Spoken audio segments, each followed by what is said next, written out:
Hello, this is Jerome from the Barbarian Philosopher podcast, bringing you 3 life lessons that I've learned as an amateur MMA fighter. If you would like to stay up to date with more content on MMA, personal development, and current events, please be sure to subscribe. Life lesson number 1. Leave it all in the cage. I've had a few fights that I've won, I've had a few fights that I've lost, and I've had a few fights that I've tied. And the only fights that I've ever had any regrets towards are the fights that I didn't leave it all in the cage. I didn't give it everything that I had. Whether it was due to not preparing enough, not taking my training seriously enough, not getting enough sleep the night before, maybe not being as aggressive in certain areas where I knew I should have been more aggressive. Whenever I've had a feeling that I could have done more but didn't, those have always been the fights that I've regretted. Even fights where I didn't win or where I tied, if I knew that I put everything out there on the line and that I did all that I can do, there's a sense of accomplishment just in that. There's a sense of accomplishment in knowing that you have pushed yourself to the brink of your capacity. This is the same in life. I would be willing to bet that most people's regrets in life have less to do with bearing their soul into something and failing, and more to do with holding back and then having that nagging question of, what if I hadn't held back? What if I had told, such and such person that I loved them? What if I had went for that job interview? What if I had said the thing that needed to be said or done the thing that needed to be done? Where would I be now if I would have just put it all out there? And that is something that I have learned specifically through MMA, specifically through the experience of competing. Leave it all out in the cage. Life lesson number 2. The second life lesson I've learned as an amateur MMA fighter is that life isn't fair. You're going to find yourself in the gym or in the ring with people who have things that you simply lack.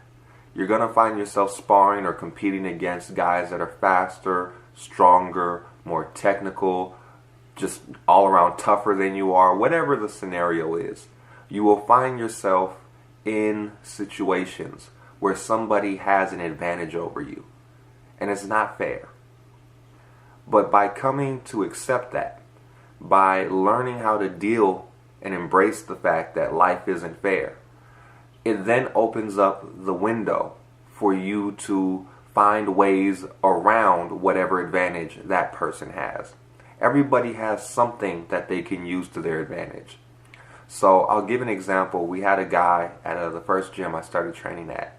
I'd been there for about 1.5 years maybe, and we had a new student come in. His name was Ahmad. Very, very muscular, very athletic guy, very explosive. And for about the first 3 months maybe, I was able to tap this guy out just every time. Always tap him out, always tap him out, always tap him out.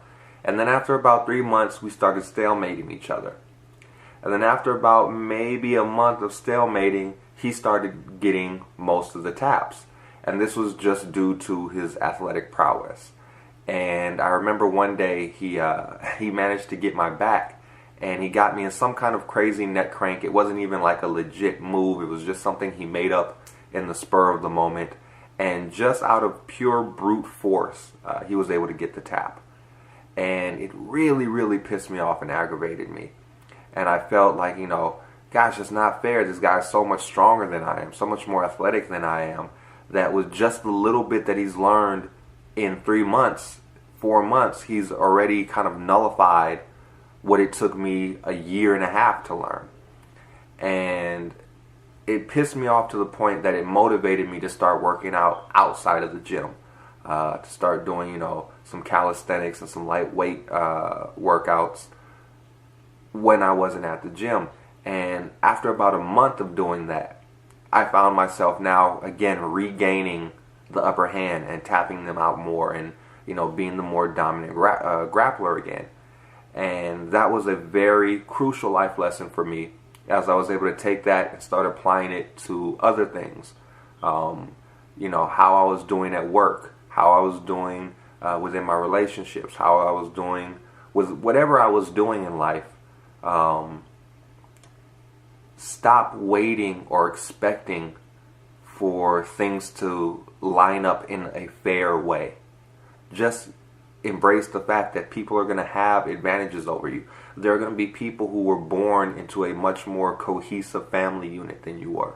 There are going to be people who were born into a more financially well-off situation, or they had this advantage or that advantage. They look better, they're funnier, they're whatever the hell it is. Those people are going to exist, and you're still going to have to wrangle with them.